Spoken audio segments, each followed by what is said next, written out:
हर जगह प्रयास किया जाएगा कि पहले कीचड़ फैलाया जाए।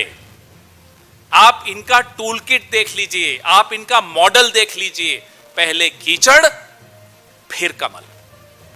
यही हुआ, यही होगा अगर हम सही वक्त पे, हम और आप जागे नहीं तो।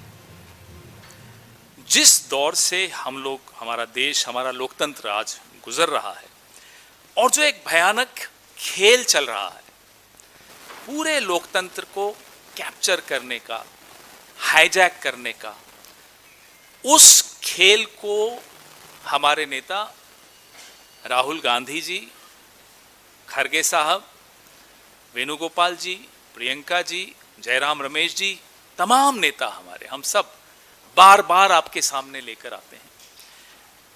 और इसलिए नहीं लाते कि साहब कुछ राज्यों में हम जीते, कुछ राज्यों में हम हारे, लगातार ये सवाल भी आते हैं, उस पर भी जवाब दूंगा मैं आपको। 2024 में मुझे याद है, मैं और जयराम रमेश जी इसी मंच पर बैठे थे, हरियाणा का चुनाव का नतीजा आया था, तब भी हमने कुछ इंगित किया था। उसके बाद राहुल जी ने एक बहुत विस्तृत प्रेस वार्ता की हरियाणा के वोट चोरी के विषय में। कर्नाटका के अलंग, जहां 6015 वोट का हेरफेर कैसा हुआ था, वो आप सबके सामने रखा। महाराष्ट्र में 5 महीने के अंतराल में 40 लाख कैसे नए वोट इंसर्ट कर दिए गए, लिस्ट में डाल दिए गए, वो हमने आप सबके सामने रखा। ऐसे अनेक उदाहरण आपके सामने रखे। तो ये कोई पहली बार नहीं है कि हम लोग आपके सामने वोट चोरी की बात कर रहे हैं।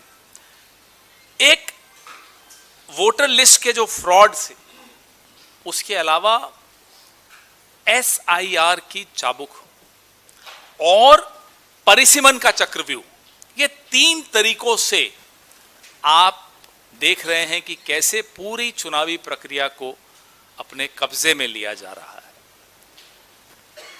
ये इस देश में और हमारे जैसे लोकतंत्र के इतिहास में, अगल बगल के देशों का मैं नहीं उदाहरण लेना चाहता, मैं नहीं चाहता भारत की तुलना हमारे अड़ोस पड़ोस के देशों से करूं, लेकिन ये कहीं देखने को नहीं मिलता जहां भी एक परिपक्व और स्वस्थ लोकतंत्र है। हमारे देश में एक परिपक्व और स्वस्थ लोकतंत्र रहा है, उसमें इस तरह का 3 तरफा हमला, मुझे लगता है, हम सबको लगता है कि जो लोकसभा के परिणाम थे, जिसमें एक माइनॉरिटी सरकार चलाने पर नरेंद्र मोदी जी को विवश कर दिया, उसके बाद एक षड्यंत्र रचा गया कि कैसे चुनावी सिस्टम को पूरी तरह से ध्वस्त कर दिया जाए।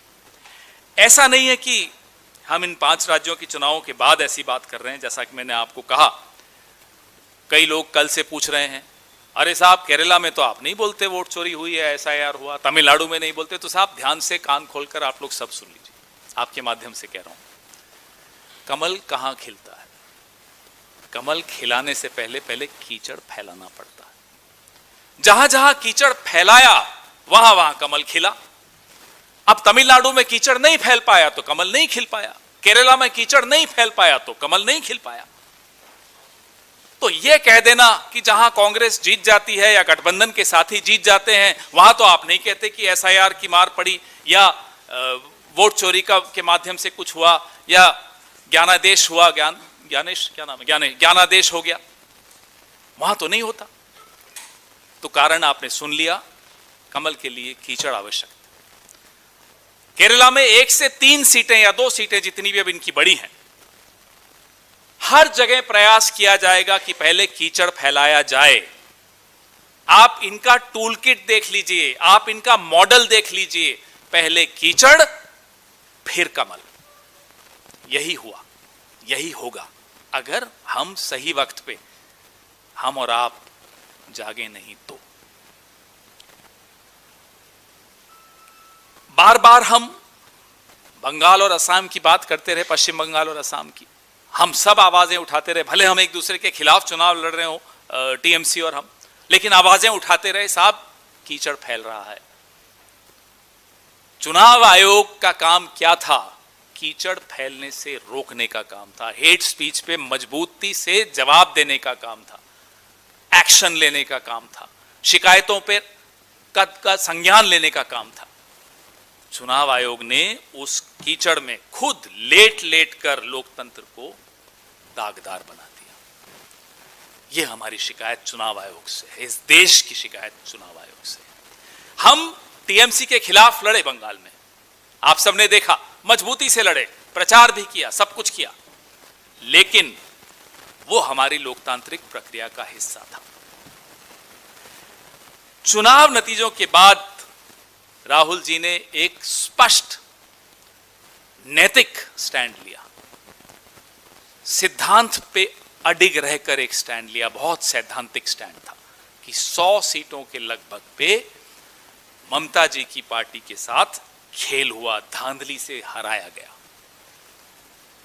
यह मायने नहीं रखता कि हम उनके खिलाफ चुनाव लड़ेंगे, यह मायने नहीं रखता कि हमने चुनाव प्रचार में एक दूसरे के खिलाफ खुलकर छींटाकशी की।